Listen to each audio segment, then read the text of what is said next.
It's Wednesday at 5 p.m. Eastern, so you know what that means. It's time for another episode of Hashtag Event Icons, presented by Endless Entertainment, the show where you get to ask the icons of the events industry anything. So, you might be wondering, how do you get to ask questions? All you have to do is use the question panel on the right of GoToWebinar to submit your questions. Or you can hop on Twitter to submit your questions with the hashtag EventIcons. We'll be answering your questions live during the entire show. Before we get started, the more people we have watching, the better conversation we can have. So please help share hashtag EventIcons on Twitter and Facebook. Just tell your friends to watch at www.event-icons.com. Now, without any further delay, this is hashtag Event Icons with your hosts, Will Curran of Endless Entertainment and Laura Lopez of Social Tables. Oh yeah, we are back again. Hashtag Event Icons, episode something in the double digits. We are doing another one of them. So excited today. We have an awesome lineup of guests and an amazing topic to discuss as well. So as usual, I'm not going to delay out and go into a long intro of everything. I just want to get straight to the guests and the topic. Today we're talking diversity in events, really hot topic, and I have two of the leading guys who are ready to talk about it. Really excited to have both of them on the show. I'm a super fan of both these people, both done events with them, and also a huge listener of their podcast as well. So I'm just going to jump right on in. Mr. Carson Edwards Jr. in the house. So Carson and I go way back to Control-Delete, which he did an awesome presentation on diversity events. And so we knew we had to have him on the show. Like, we got to get this man. Almost didn't happen. We got a busy man in the house, but I'm excited to have him here because he's a huge Transformers fan, huge anime fan, huge secret geek like me, and really, I mean, he's the guy in charge of a ton of global accounts as well. He's in charge of 50 different accounts of Marriott's top 1,000 clients, and literally gets to travel, making sure his clients are happy. And I'm just really honored to have you here, Mr. Carson Edwards Jr. Good afternoon, everybody. Awesome. We are so happy to have you here, Carson. And also joining us today, I had a little bit of a fangirl moment. One of the co-hosts of Gather Geeks, Audrey Gallien. Audrey is not only an amazing host of podcasts, so I know we had to have her on the show. Listened many hours of her amazing voice, and finally got to meet in video in person. But she also works for a company that specializes in doing training on diversity and produces even their own events. And Audrey actually gets to do two huge events a year with them as well. Probably more than that as well. She's a badass. But she gets she for a living does diversity trainings and things like that. So we had to have her on for this episode, obviously. So we're just super duper excited to have both of you here, Miss Audrey Gallien. Thank you for joining us. Thanks for having me. Hi, everyone.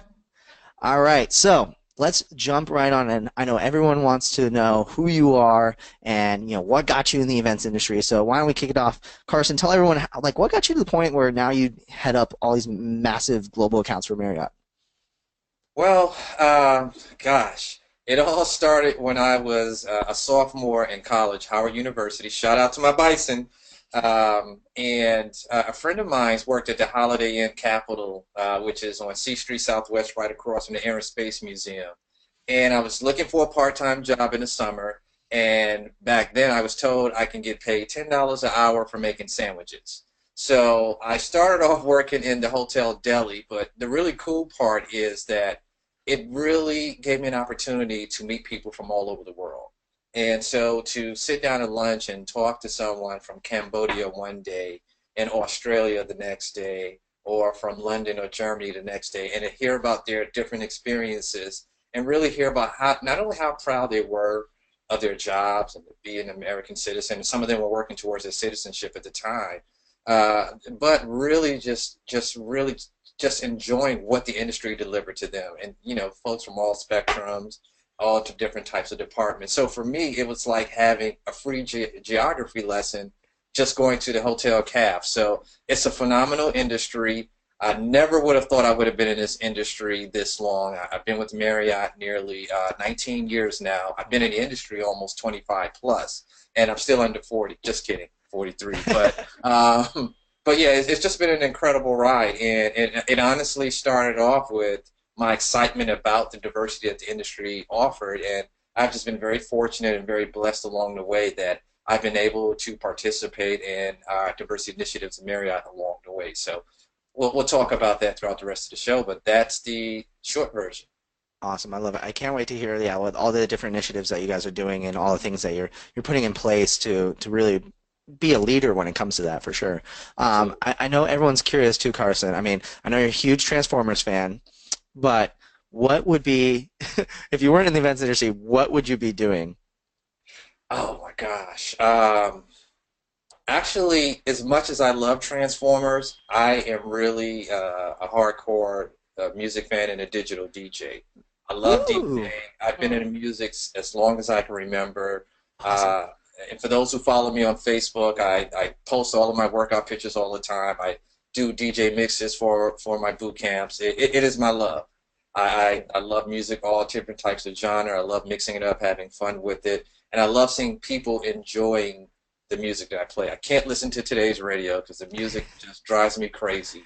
So I love growing up. And I think the best musical era, which is the 80s, which actually preceded from the 70s. And that I would probably be a DJ full Nice. time. I love it. Did you know that Laura is also a DJ? Laura Lopez? Laura Lopez is also a DJ, so yeah, Really? it's her secret power. So you guys need to connect. I mean, like I know you guys have like hung out together in DC. I didn't know you guys didn't know that. So Absolutely. DJ battle, and then I used to be a DJ. I mean, I technically still am a DJ. So we need to have like a DJ battle soon. Absolutely. Oh my Oh, god. man. I love it. Next I'll just podcast. go. I'll just dance. Audrey, what about you? What got you into this amazing industry, and what got you to where you are now? Yeah, kind of similar to Carson. I didn't expect that I would ever be an event planner. When I was in school, I was really interested in anthropology and particularly diversity, actually, and diversity in corporations and what that looks like as microenvironments. And so I started working for Catalyst, and just naturally, the way that we would work with our clients who are all working to diversify their workforce, convening events are the best way, immersive experiences are the best way to engage people in that kind of dialogue and to practice diversity and inclusion efforts. So the way that my work kind of evolved was in gatherings, whether it was small roundtables to a large annual event that brings 700 people, 1,500 people together. So it's kind of natural for me to think of diversity work and event work together because that's, and we're going to talk about it for the next hour, so no spoilers, but they really go together well, so it just naturally happened. I love it. I love it. And do you see yourself being choosing to do this, or was it like, you chose diversity and it kind of led to being in events? I mean, it's kind of a chicken and the egg thing because I think that, again, to give people immersive experiences, to get that buy-in to, we still live in a pretty socially segregated society. We need to bring each other together and create microenvironments, and events do that. So Cool. I think that it's the best way to go. It's the best way to do both. Awesome. I love it. I Yeah. love it. So, and then the question is, other than being Robin, what would be your job? But if you don't understand that reference, by the way, you definitely have to ask Audrey about Robin and Batman, by the way. But if you weren't in the events industry, what do you think you would be doing? So we're all kind of outing ourselves as geeks. I am an avid Star Wars fan. Awesome. And, This gets better and better every time I talk to you. I run a Star Wars book club in Brooklyn, and it's all diving into the expanded universe. So I applied for a Star Wars event position one time. I didn't get a call back, but my cover letter was beautiful. So many puns. Maybe too many puns. I tried too hard. But but I think where I go outside of work is usually in imaginative spaces. I love any kind of sci-fi, so I guess if I were to merge those worlds of hobby and profession, I would live in that kind of space of doing Star Wars something. But Awesome. I have to say I do like my job a lot. I'm Cool. a happy camper. Awesome. Have you ever gotten a chance to go to Star Wars Celebration? No. No. No. Sorry, I sore subject on that one. Awesome. So we're gonna have to get you out over to Anaheim to go Star Wars Celebration You got soon. the hookup, don't you? Come on, Will. Yeah, I do have the hookup. So cool. Well, awesome. I love the Star Wars stuff. It's amazing how small and how many things you get in common with people as you get to know them. I think that's one Yeah. amazing thing about events. Is you're completely off topic from diversity. So bringing it back on topic. So the first question that I have for you guys to kind of kick off this discussion is why is diversity in events important? Audrey, you started kind of talking a little bit about how you think that the events are the great, venue and place to do it is bringing people together and doing it in person. What are your other thoughts on why, specifically inside of events, maybe why diversity is important? Yeah, so it's really interesting. So my company does research on diversity, and part of it is the business case. And what we found for diversity and inclusion is that two results of it are innovation and team citizenship. And then we're looking specifically at the company level at organizations, but if you think about your ultimate goals for creating an awesome event, you're usually trying to push some kind of innovation, and you want people to be able to connect to each other and make really strong team level connections. And so, I think when you think about why diversity is important to events, that kind of answers the question, is you ultimately want to create these spaces, these environments that are making people walk away with newer insights, being better people, thinking differently in a spectrum of ways. Even if it's like a Comic-Con, you're still going to walk away different. And diversity in all of its facets, which I'm sure we're going to talk about, so I won't go in too much depth, but that's the best gateway to do that. Awesome. I love it. And Carson, I mean, obviously Marriott's made a huge focus on diversity, and obviously you've helped spearhead a lot of that and bring that conversation. That's why we're like, hey, we got to have you on the show. Why do you think that diversity in events is so important? Well, first and foremost, because our customers demand it. And you have to look at the landscape now. According to the United States Equal Opportunity Commission, our current workforce is 48% women, 14% African American, 11% Latino. And as of 2008, 70% of the workforce is moving towards being minorities. So it is what our workforce is comprised of, and it is what our customers are demanding. And so when you're looking at, and Marriott being a global company, when you're looking at doing business on a global spectrum, and you're looking at really the broadening, or I should say the accepting of inclusionary business practices from our customers, you have to be prepared for that. So when someone that is of Indian descent is coming to the hotel and wants to hold a traditional Indian wedding, or someone who is an Orthodox Jew would like to hold an Orthodox Jewish ceremony, you have to have the skill set. You have to have the personnel, the people in place to be able to accommodate that customer. It just, first, bottom line, it just makes great business sense.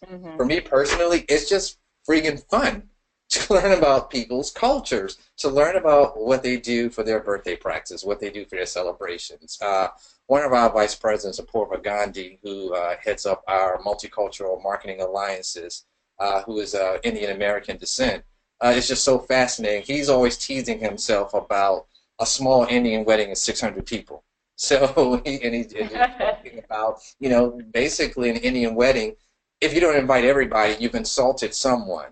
So it is just so, and personally for me, it is so cool and so awesome to be in a position where you're learning about different cultures, you're making these cultures feeling accepted and included in our hotels, and you're broadening your brand that way. Because think about your personal experience when we're all geeks, right? So when we go into a specific comic book store, or we go to look for a certain Star Wars figure, you always remember that one shop that was like, hey, Audrey, I know you wanted this limited edition Luke Skywalker. I pulled it aside for you, and that makes you feel like $1 million. Now, you're going to start going to that place more and more. You don't care if it's across town, it's a 40, 50, 60-minute drive. Because they spoke to your needs, they recognize what's important to you, they make you feel special, you have gravitated to that. So that's, for us, for Marriott as a company, it is all about embracing all of our guests. It is about setting up that experience for them so that when they leave, they're embedded with the memory of I had a phenomenal experience at that particular property. And that creates the loyalty that we hope to see from all of our clients. So it just makes good business sense. And you just have a workforce that is more than happy to engage in that and make everyone feel welcome. Very cool. I think what you said about like the business sense. I mean, even if you not even looking at it like from the ethical standpoint or a logical standpoint, whatever it is, but if you just look at it from the pure business standpoint, it makes business sense. Which sometimes to larger organizations, you're like, when it comes down to the big thing that's going to motivate things to change and things like that. I mean, profit's a good one, right? So one thing I'd like to say, Will, about that, I am very fortunate, and all of our associates are very fortunate. Arnie Sorensen, our CEO, really believes and embraces diversity as a culture. And that is so important because a lot of people talk about diversity. You talk about, oh, we want to be inclusive. They don't really follow up on those actions. But when you have the top person inside your organization, your company, really embracing that, sitting on the council to help drive those initiatives and supporting that and expecting follow-up to those initiatives, that really empowers each and every one of us to do better. It holds each and every one of us accountable for that culture. So for those out there, and we'll talk about it over the course of the hour, it is so important. If you're in a leadership position and you're preaching, you're coaching, you're embracing diversity, you really have to incorporate. It should not be in diversity initiatives. It should be initiatives. It should be strategic initiatives that everyone follows it. And where you felt that you have accomplished something, where you don't have to think about including those initiatives, it's part of the culture. It becomes normal to do that. So let's say you have an office of 4 or 5 people from all over the world. You should have it in your culture when it's someone's birthday. Maybe we do something special that's unique to their culture, understanding what's important to them or having them design it. So bringing in the resources within your organization to demonstrate and to present what you have to offer as it comes to diversity initiatives. So in short, it is incumbent upon leadership to really embrace this mindset and to help cultivate it within the organization. I love it.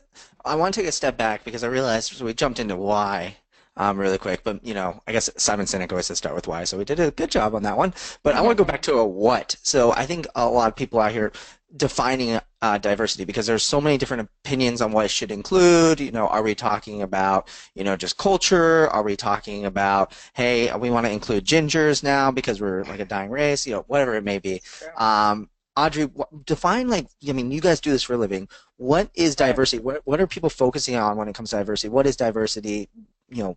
Just jump right on in. Yeah, sure. I think there's a really great image of an iceberg in Carson. I'm sure you've seen it before. It's kind of the classic diversity conversation image where you see the tip of the iceberg is just a little bit, and that's what we most out of the water, what we think of diversity, right? So gender, race and ethnicity, sexual orientation, age can get in there, religion can get in there. And then if you look at underneath the water, it's completely multidimensional.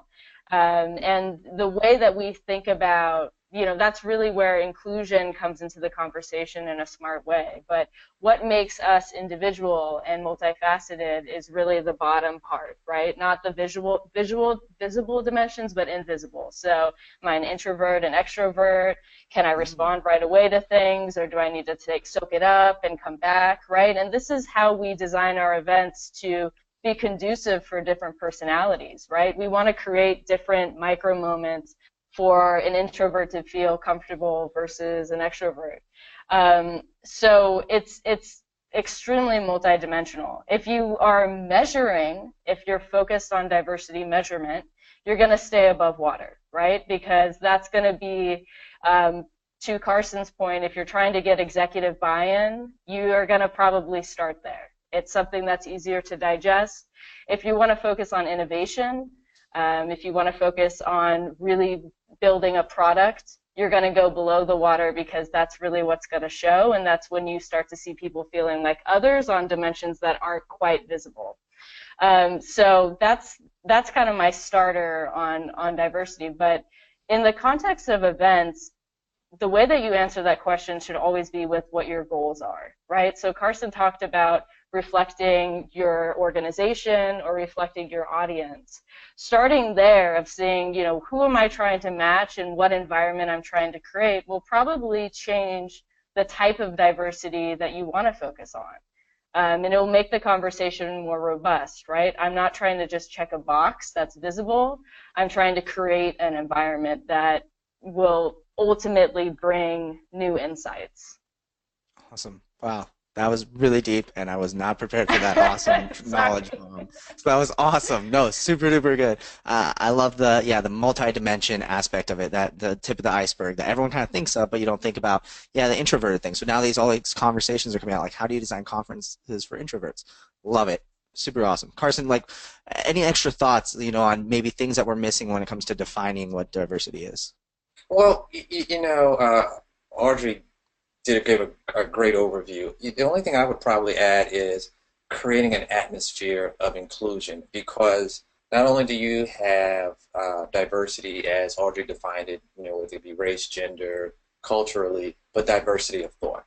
And I'll give you a brief example. When I was in college, I found that if I wanted to succeed, get in a group full of women, because guys never focus on anything. But all the ladies, they focused, they were smart, and they had a different perspective of how to get from point A to point B. So I always think if I'm starting a company, starting an initiative, or I want to create the best experience, I want people who totally don't think the way I do. Because I'm looking for, what am I missing? And it goes beyond diversity or, bottom line, the color of someone's skin. I'm looking for the diversity of their thought, the diversity of their approach. So I think we want to add that in there too, because that is so important. Because really, right now, we're in a workforce. It's all about different teams.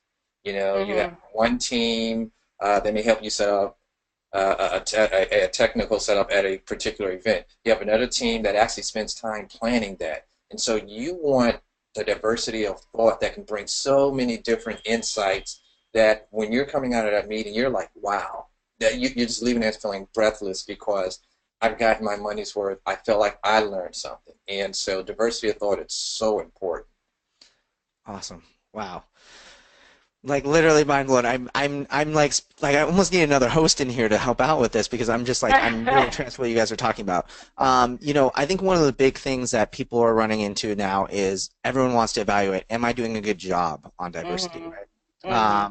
And I know that you guys both have systems in place that you guys kind of do. How can someone initially evaluate, are they doing a good job incorporating diversity into their events? Are they doing this the right way? What's the best way, can I take this qualitative thing and turn it very quantifiable? Carson, I know on your guys' system side of things, like you guys have incorporated this massively across all of Marriott. How did you guys know that you guys were doing a good job, or how could someone know that they're doing a good job? Well, I know what's important for us is setting clear metrics. And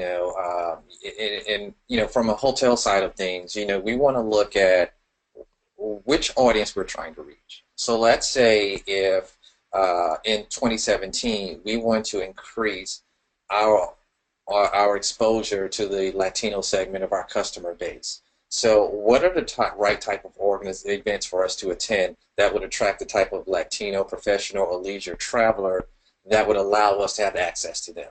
What are some of the things in the Latino community that they view important that aligns with our organization? So a lot of times we may look at, hey, why don't we sponsor a forum of young Latino students and talk about their experiences, whether they're going from high school to college into the workforce, what's important to them, what's important to their community, both from a professional standpoint and as a leisure traveler.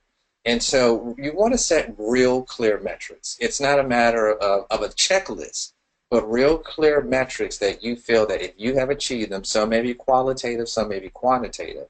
If you have achieved them, you are moving in the right direction, or you have reached a much more broader scope. So I think that's what it is. You really have to have defined objectives, and you have to continuously reinforce it. And don't anticipate that everyone else either readily embrace them or readily understands them. And if someone doesn't understand it or embrace it, sometimes if they don't embrace it, a lot of times it's because they just don't understand it. So it's really incorporating a strong message about understanding value differences. And one thing I would add, a lot of times you hear people say, from a society standpoint, I wish everyone was colorblind. No, people should not be colorblind. People should be color aware in a sense that it is a beautiful thing to acknowledge that. You don't want to be in a situation where everybody can't be a one size fits all. You want to acknowledge that and embrace that and appreciate that. And if I'm a business, or I'm from a marketing standpoint, I want to be able to understand that, so that, hey, if I want to raise my exposure in this segment of our society, I need to understand their buying practices. I need to understand, when they get up out of their bed, going to their cars and going to a mall, grocery store to make a purchase, what drives that purchase-making decision? And so that's what you want to understand, making sure your metrics are very clear. Not making the assumption that everyone who goes to, let's say, a Best Buy, everyone who goes to Best Buy wants an iPhone. You want to understand what goes into that purchasing decision. To kind of follow up with what you talked about, how it's not like a check the box, like I guess my follow-up question is, when you're talking diversity, I think the natural thing is to say, like, let's try to include as many people as possible, different areas to focus on. Or do you recommend that someone say, like, for example, hey, like you kind of talked about, we're going to focus on Latin Americans to try to get more of them as customers, for example. Do you recommend doing a laser focus on a specific area, or do you find that's like counterintuitive to being diverse? But kind of the jack of all trades, master of none. What's your recommendation? It depends what you're trying to accomplish. Again, because I work for Marriott and we're a global company, we don't just have our sights on one particular segment. But there are certain segments that we really are focused on. Millennials are very big with us. Obviously, the Latino segment, the African American segment. We have developing segments. I know some of our Chicago hotels have had great success with the Indian American market. So it can be regionalized. And I think for those who were in a Control Alt Delete conference, when I spoke to some of the strategies our select service properties used in Chicago, they were specifically looking for Indian American weddings. They knew it was a great business opportunity in Chicago. They just didn't have the knowledge and wherewithal to how to capture that business. They reached out to some of my colleagues at corporate who gave them the cultural competencies and some of the best practices. They embraced it, they ran with it, and not only did, from a profitability standpoint, it made sense, but it also broadened the exposure of their properties to a market or to a segment of customers who've never been there. So it really depends on what that case may be. Now, if I'm, from a social advocacy level, I may have totally different objectives. I may be looking to broaden, if I'm looking and I'm pushing, like I'm looking for educational rights, or I'm looking for housing opportunities, or I'm looking for voters' rights or voters' registration, I'm going to have a totally different subsegment of objectives. So you have to have clear objectives, clear metrics to follow up on, and then find out what works, find out what doesn't work. And if it doesn't work the first time, doesn't mean it was bad. It just may mean you need to retool your message or retool your approach. Awesome. Yeah. So good. And I'll add, it's usually easier, no, it's always easier to measure exclusion than inclusion, right? So if you're doing it right, it's usually hard to see. When you're doing it wrong, you have a pretty clear idea who's not in the room. And so when you're taking that first step of reevaluating what your audience looks like, what your goals are, you usually will have the metrics in front of you, hopefully to showcase a starting point for an inclusive plan. And what Carson was talking about the really strong, clear, consistent metrics, that's a huge component of that. But even if you're not, say you're just an event professional operating at kind of a starting point, ask your attendees. If you have an annual event or a regular occurring event, get questions into your survey that is direct feedback from your attendees. And you'll, empowering them in any capacity like we do, right? Smart event professionals will ask questions about what they want to do on all facets for your next event. Diversity or who you want to see is a part of that. So making it a collaborative conversation with your client is a really easy way to start and get a feel, to your point, Will, of where do you want to start? Who do I want to focus on? And again, sometimes exclusion feels really obvious.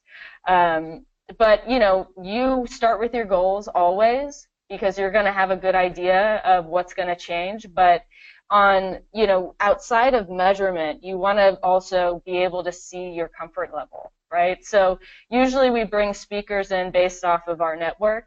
So we need to ask ourselves, does our network look like us?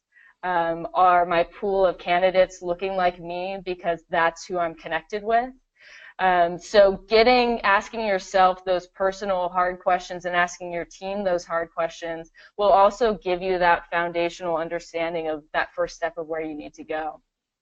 I love it. I love the exclusion inclusion thing, and yeah, definitely asking hard questions. I mean, when it comes to the topic of diversity, you got to ask hard questions, and you got to be willing to have hard conversations that are, I mean, sometimes awkward too, right? That you're like, oh, I'm not sure how to exactly brace this, but you know, having those great conversations, I think, is really important. So we have a question from the audience. They want to know a little bit more about tactical ways to implement diversity in their events, and so I think what people kind of want to see is, you know, what sort of initiatives have you guys already implemented in your events and at your companies that have been really, really successful and ensuring that you have a ton of diversity at your events and within your company and, you know, all that sort of stuff. So, Audrey, you want to kind of kick it off with some cool tactical ideas? Yeah, sure. I mean, I think there's multiple layers, right? And so Carson and I could probably spend the next 3 hours talking about strategy. But some good starter points, right? Inclusive language is really an interesting topic. So reevaluating the way that you communicate your event externally, the spaces where your event is advertised, and Carson touched on that about target audience and pulling people in from a business perspective, right? So that's a basic business practice, but also if you're thinking about pulling in a diverse amount of attendees, where your event is advertised and the way that your language is on your invite and even on your registration page can indicate to someone whether they're excluded or included in the event. Obviously, having a diverse slate of speakers is an easy way to showcase to an individual that they are included in the conversation or excluded.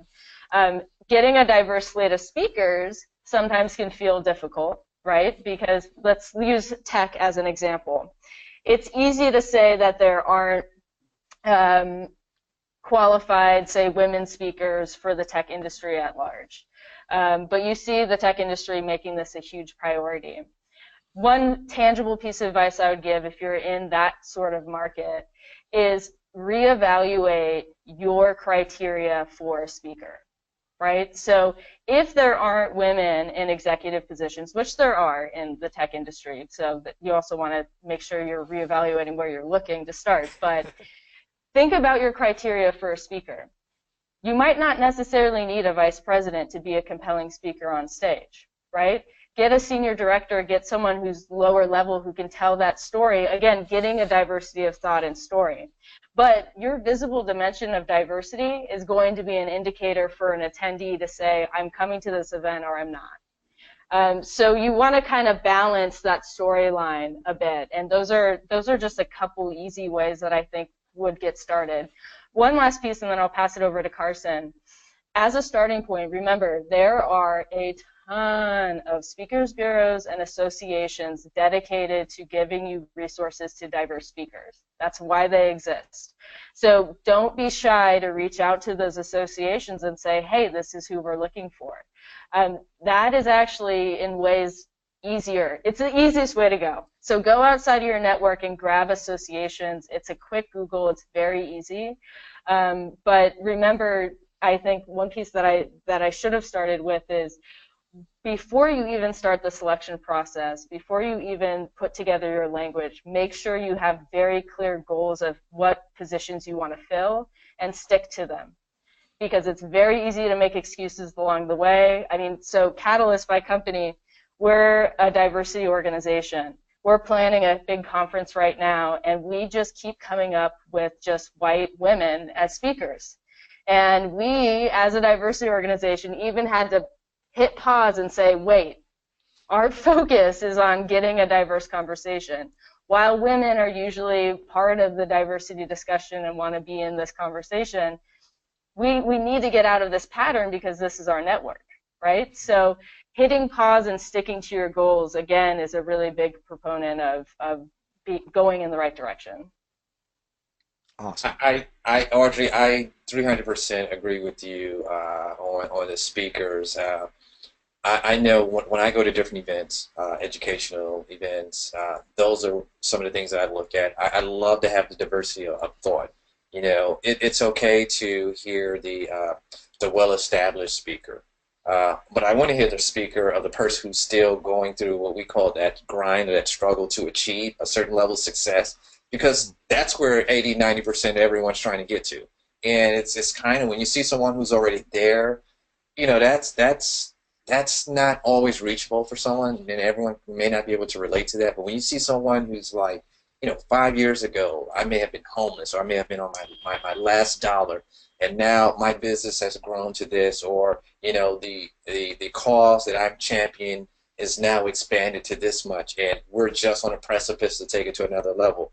And that in my opinion, starts to incite a whole new generation of leaders and thought providers into the process. So I totally agree with what you're saying about the speakers.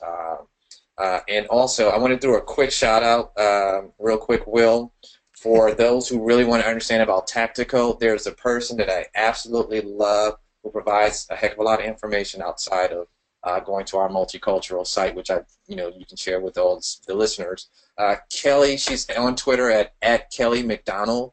Kelly is a diversity and a marketing expert. This woman is absolutely awesome. She gets it. I had an opportunity to see her at PCMA, and she made a discussion about the census so interesting, and she had on the best pair of high heels I've ever seen in my life.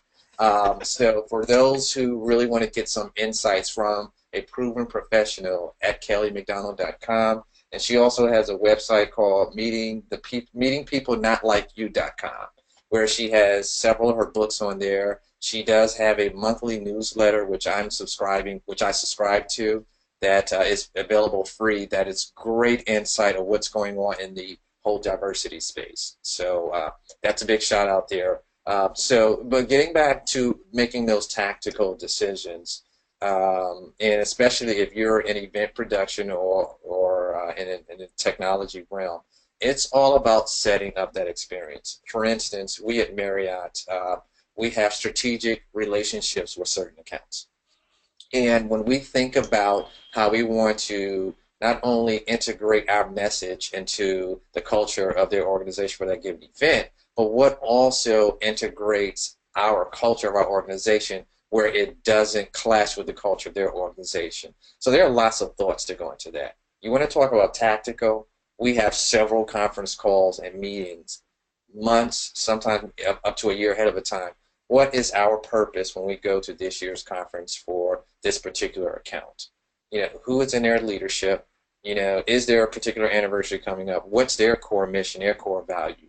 What part of their core mission, their core value interrelates with ours? And where can we correlate with them and have a joint venture, whether it be community service, whether it be job training, whether it be looking for young talent to bring into executive levels of our organization. So we have to set those clear guidelines. And you really, and when you're on site, when you're with the associate, when you're with the clients, when you're with the attendees, when you're with their leadership, you have to own it and embrace it. I mean, people know if you want to be there or not. So I always encourage, being a salesperson, it's all about knowledge and research. If I'm trying to sell to a certain customer, I want to make sure I know as much as I can. Historically, yes, but especially current events. You know, let's take, for instance, if we're working with a client that's in the healthcare industry, you want to be up and aware of current events so that you can understand the type of language that will speak to them. If I'm talking to an association, like for instance, the Women's March this past weekend was one of the most awesome sights I have ever seen. So if I'm talking to one who wants to be socially active, wants to spread a message, I want to find out the history of their movement. I want to find out how we as an organization can help support that where it makes sense for us. And then offer whatever resources we have. Because quite often, I hope I don't have any of our competitors on the line, it's not about rates and dates. It's about really having to become what we call a trusted advisor. And so becoming a trusted advisor means really understanding an organization, finding out what makes them tick, seeing what advice you can offer to help make them better. Because a lot of times we talked about diversity, we haven't really touched on generational diversity. How many times have you heard someone say, "Oh my God, how do I get the young folks engaged? How do I get them on board? I have these millennials, I don't understand the way they think. They think like you and I. It's not that complicated, just they haven't been on one job for 20, 30 years. They hopped a couple of years. It's just not that complicated because we're all people and we all want to be successful. I think what really, which is really the common language of diversity, is understanding what success means to that individual. Mm-hmm. Or what success means to that organization, what makes them feel included, what makes them feel like they are a part of the team, they are a contributor and a valued member. Yeah. I love that. Yeah, I would add one thing really quickly from a tactical perspective. Carson's comments made me think about this, is you want to be able to open that door of discussion, right, to bring in your clients, to know that you yourself, your organization is committed to diversity. Showcase that. Put it on your website, put it on your communication up front while you're starting that journey. You'll look at most big organizations' websites, Marriott included, that they have a page dedicated to their commitment on diversity. And so you want to lead with that, because once you do, again, that diverse attendee, that diverse client is going to see that and really take note. So opening that door even as a starting point. Say you have an attendee list that is looking pretty monolithic. Putting language into the on-site event about your commitment to diversity and wanting to move there, I will guarantee you that the attendees there are going to be very happy to see that on your brand. That's just where we are today. We're in a lucky time, I think, today at large, that most people want to have a conversation about it. And they want to see that you're committed to it.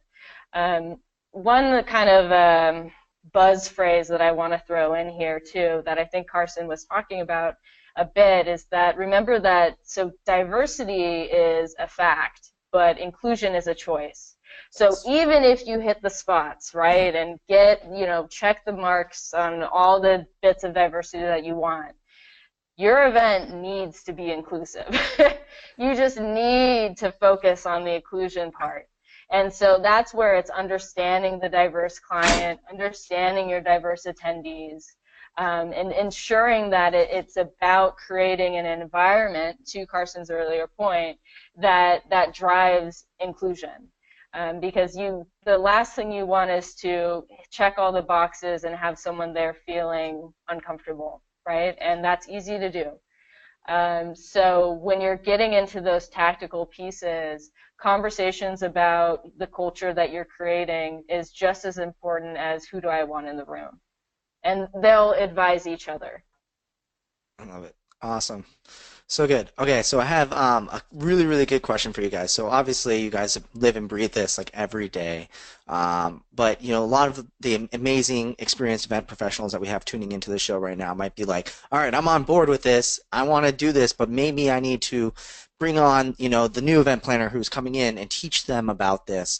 And, kind of, because it's obviously, this isn't something that they really teach in school or even a place that you can, I guess you can watch the show and learn about it from here. But how would you recommend that an experienced event professional goes about teaching this to someone who's just maybe getting into the job, or someone who's not quite doing the right diversity things for their events, being inclusive? Carson, what are your kind of thoughts on training and educating, more inexperienced newcomers to the events industry? Well, that is, that's a great question. And early in my career, that's a question I often ask. And I'll kind of flip it around, and I'll share what we at Marriott do. And what we do is we invite our customers in, and we talk about diversity. We talk about initiatives. We talk about it both from a statistical standpoint, the business case, and then we talk about from it's the right thing to do. And if you're going to do it, you need to do it and lead with it and embrace someone. The beautiful thing about our industry is that we're very open. There's always somebody who knows something. So you have, places like, you have organizations like the National Coalition of Black Meeting Planners. You have organizations like the National Council of La Raza.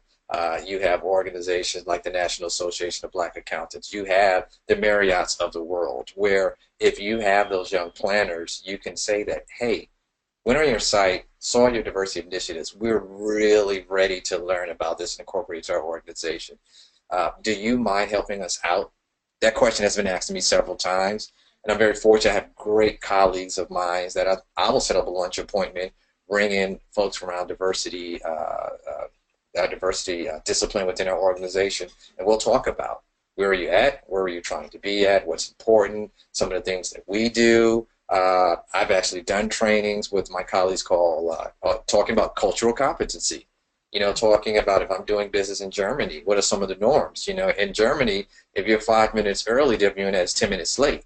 So understanding that, if you're going into Asia, it's so important when someone hands you their business card, when you take it, both hands, look down at it, read it very carefully, not fast, really embrace it, return the gaze with the person that gave you the business card, and then slowly and respectfully put it inside your suit jacket. Now here in the States, we look at it in 2 seconds, throw it in the pocket, or we'll take a picture, I'll be like, I got it, here you go.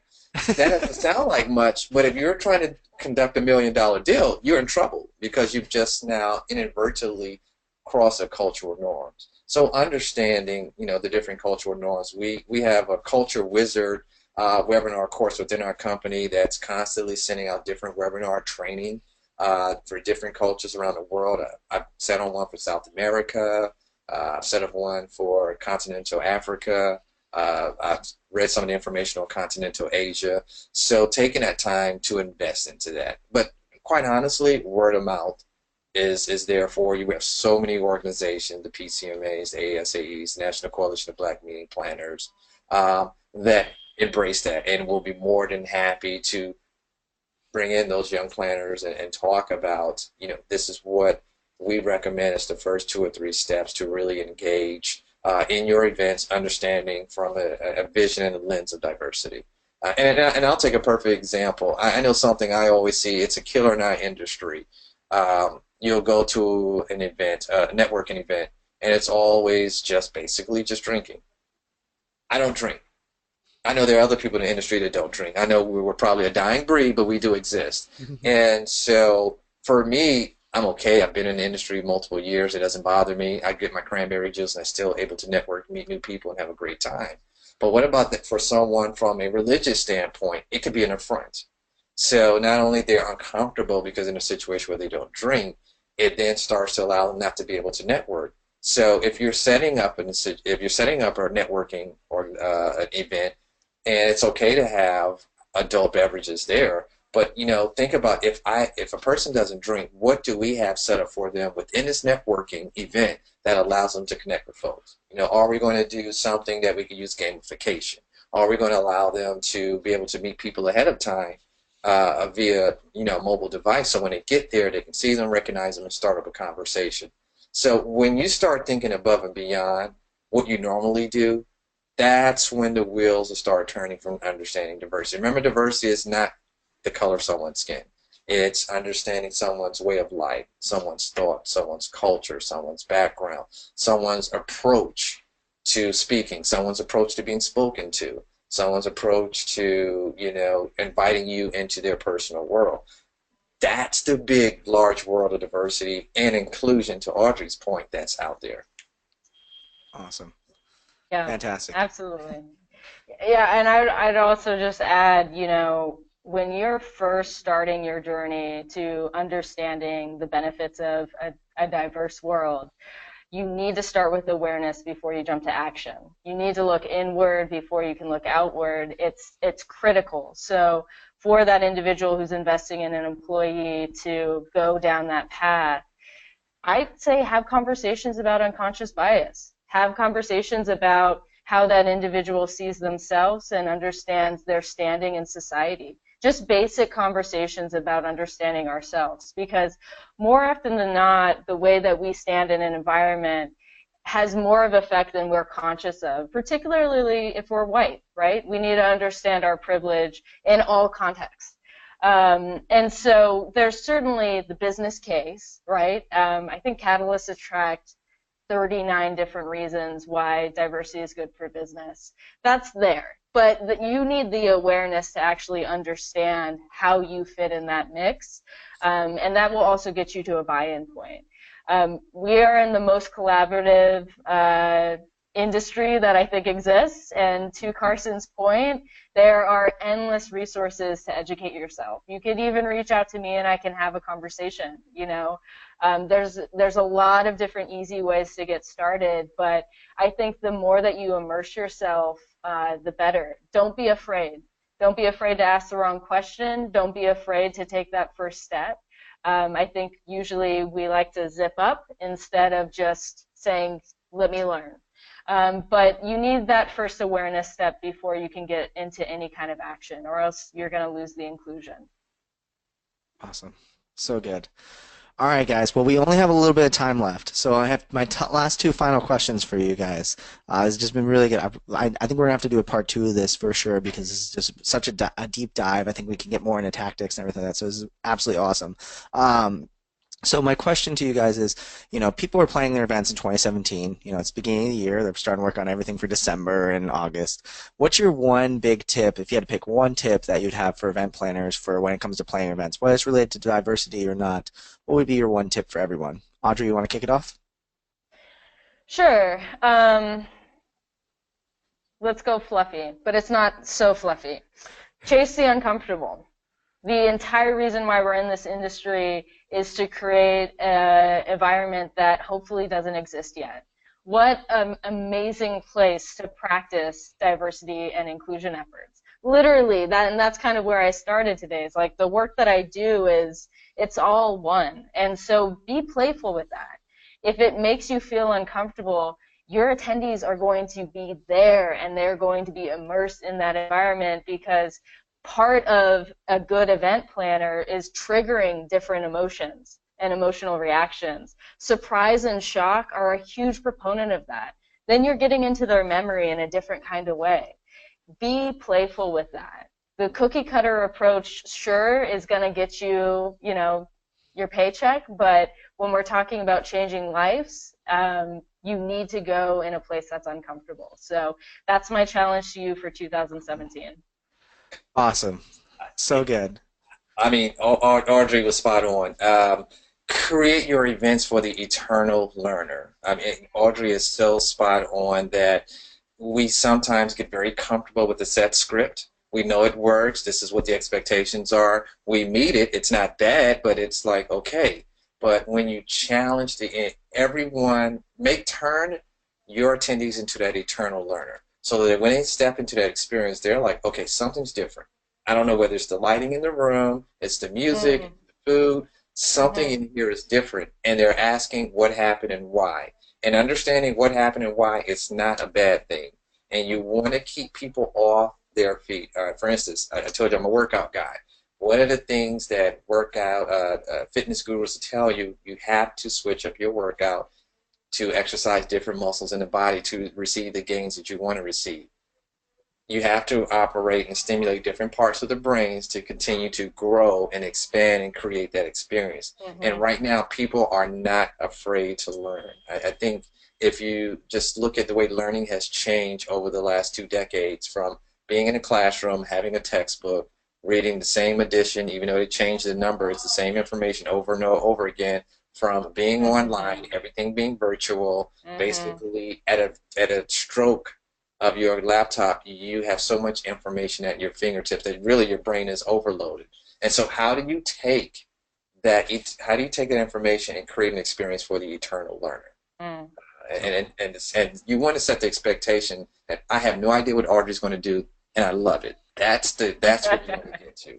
And you're stimulating that diversity of thought within your event.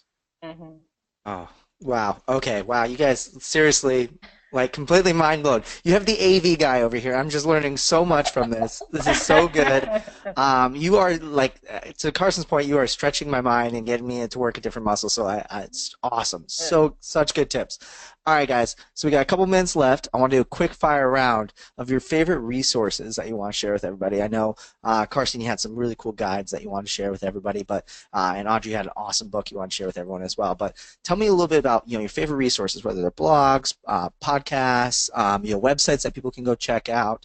What are your kind of resources that you recommend you share with everyone? Carson, you want to kick it off? Yeah, actually, I talked about at Kelly McDonald on Twitter.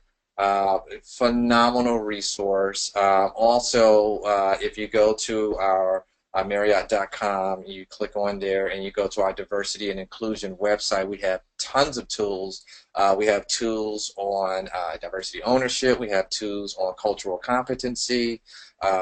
We have tools that talk about what diversity means for us, both from an employee training as well as a cultural development. So I'm fortunate I'm in a company that really embraces it, so I don't have to travel too far from that. There are some colleagues in my organization that are a great resource for me. So if anyone wants to connect with me afterwards at carson.edwards@marriott.com, I'll be more than happy to set up some time where we can allow you to meet some of my colleagues who can take an even deeper dive into diversity. But also there are some books. It's one called, it's an older book I read called by David D'Alessandro, former CEO of John Hancock, called Brand Warfare and Career Warfare, because that talks more about understanding the playing field, which is the room or the organization you're working with, and how to develop your brand. And I know that you're like, we're talking about diversity. Why would you want to develop your brand? Trust me, there's a lot of correlation to that. There's a book that I absolutely love. I read it about 10 years ago, and I still have it in my bookcase over here. It's called Minority Rules.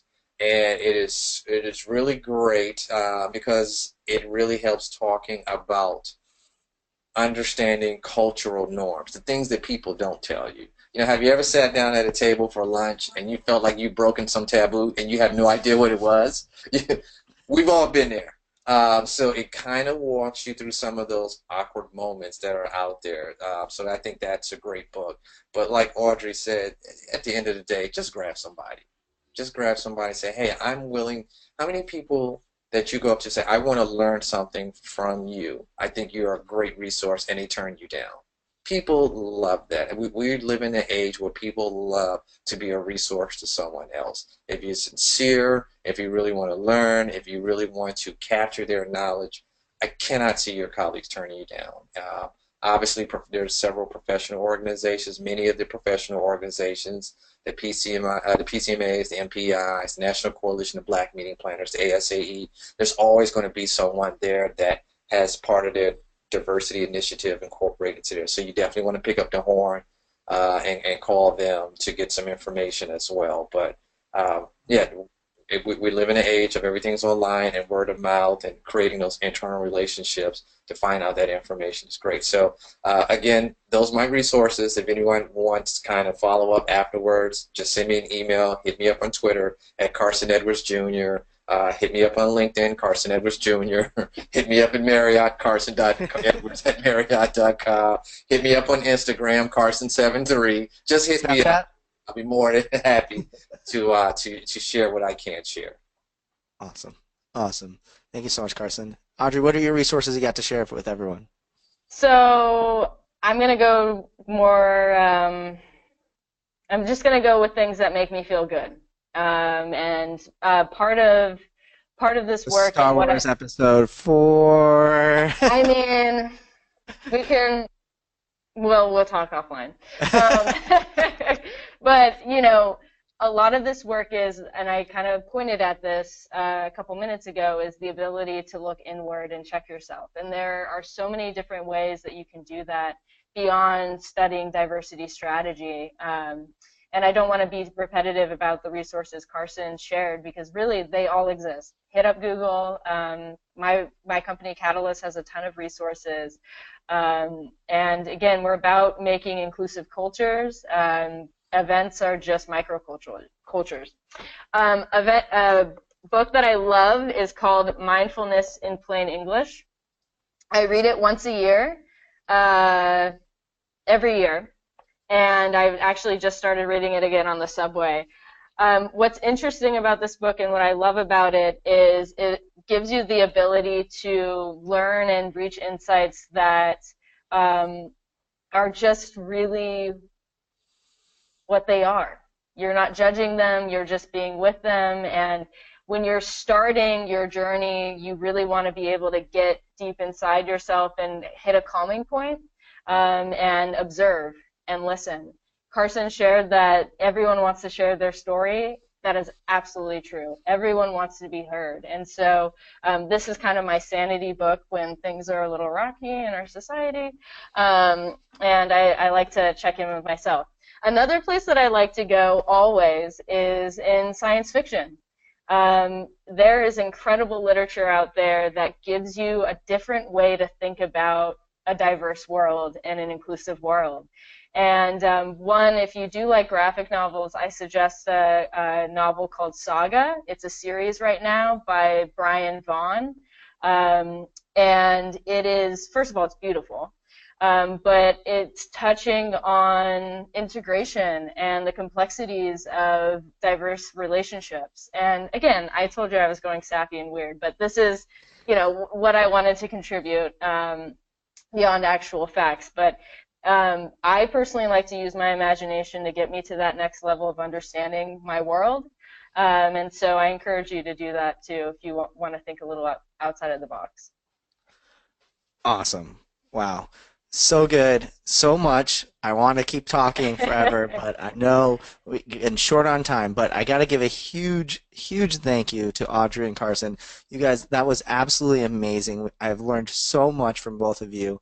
I'm literally, we are not worthy. Well, can I do one shout out because Audrey just really inspired me. She is so right.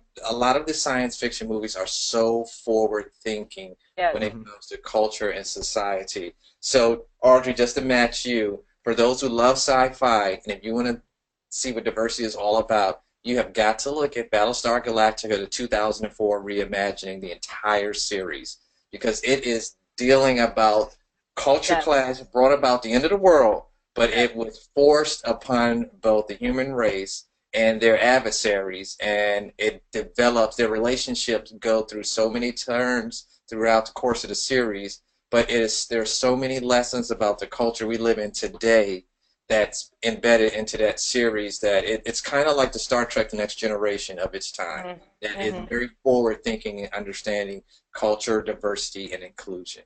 So. Yeah. Awesome. So we're going to have to take a look at it. Yeah, I was going to say, we're going to have to do a Geeks of the Events Industry episode soon, I think. Awesome. Well, I know you guys are super busy, so I want to let you guys get going. We got to wrap up today's show. It's just been so awesome to have both of you on the show. Such an honor. Again, we are not worthy. Seriously. So awesome. I know everyone got a ton out of this one. I'm sure Twitter is blowing up. So we're going to check out of here. We will catch you guys all on the next episode of Event Icons. Again, thank you, Carson. Thank you, Audrey.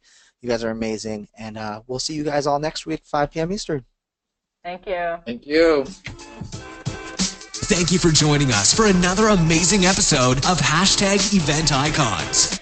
Transcription and all of the resources mentioned, head to www.helloendless.com/blog. This week's episode will be posted and available by next Tuesday.